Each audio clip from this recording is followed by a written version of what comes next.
القاسم عبد الله وهو الطيب، وطاهر بدين لا يلقب. أتاه إبراهيم من سرية، فأمه مارية القبطية، وغير إبراهيم من خديجة، هم ستة فخذ بهم وليجة.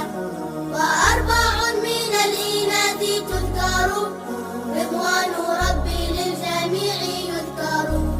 فاطمة الزهراء بعلها علي، وابنهما السبطان فضلهم جلي. فزينب وبعدها رقية، وأم كلثوم زكت رضية. فزينب